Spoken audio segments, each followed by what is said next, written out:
Setelah diisukan bakal hengkang dari Kabinet Menteri Jokowi, Menteri Keuangan Sri Mulyani kini dikabarkan sudah tak pernah lagi diajak bicara oleh orang nomor satu tersebut.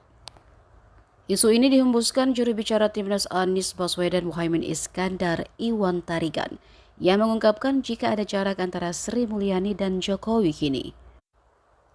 Penyebabnya bermula usai Menteri Keuangan menolak menaikkan bantuan sosial dari Rp200.000 menjadi Rp500.000.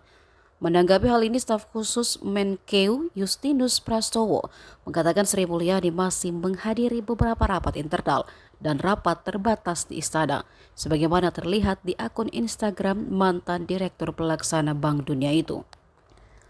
Sebelumnya juga Kepala Biro Komunikasi dan Layanan Informasi Kementerian Keuangan Denny Suryantoro mengatakan Sri Mulyani tetap menjalani tugasnya meskipun diterpa isu mengundurkan diri dari Kabinet Presiden Joko Widodo.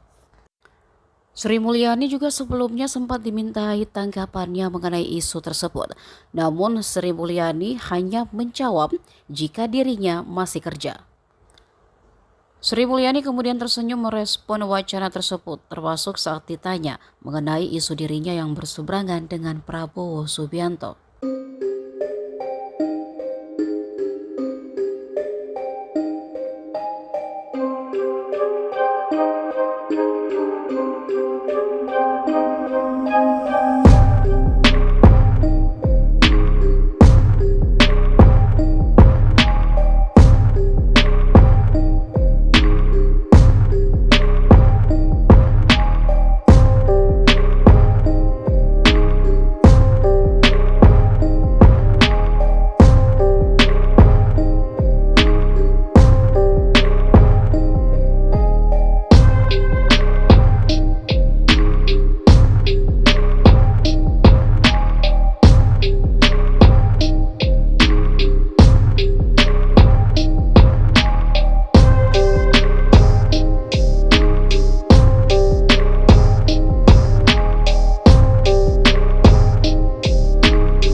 Download Tribun X sekarang, menghadirkan lokal menjadi Indonesia.